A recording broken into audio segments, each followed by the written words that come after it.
There is no such thing as growing old. And that's something I realized recently.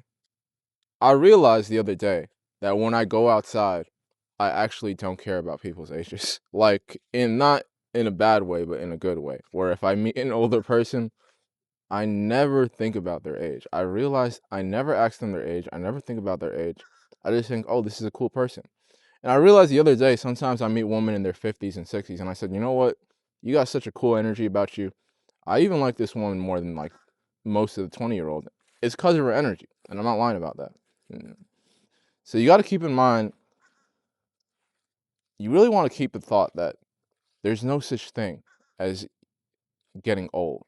And that if you keep the right mindset that you're youthful and that you're young and that you start to take a lot of effort into taking care of yourself and making you appear a certain way, you realize not a lot of people really care about your age as you might think. Not a lot of people ask that question. Not a lot of people look at you weird if they find out you're turning 35 or something. Not a lot of people really care about any of that stuff. And you realize that the only person really thinking about it, if you find yourself thinking about it, the only person that might be getting in your head about it might be you. When I see a guy who's like, I don't know, 20, 30, or 40, I usually don't think too much about it. I'm like, okay, this guy's nice to me. He seems cool. He looks like he takes care of himself. That's all that's really going through my mind.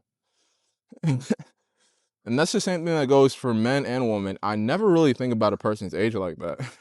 Never. And usually I kind of judge my interaction with people, how much I like a person, based on how they interact with me, based on how they carry themselves, based on their achievements in life, more importantly. There's a lot of people that would prefer to hang around someone who's just a lot more successful, has a lot more energy about them, even if they're on the older side, rather than someone who's just destroying themselves in their 20s. So it's something you got to keep in mind. You want to kind of get out your head that the thought of someone growing old, it's not real unless you believe it's real. I don't believe in any of that stuff. I believe I'm probably going to be young forever. That's what I believe.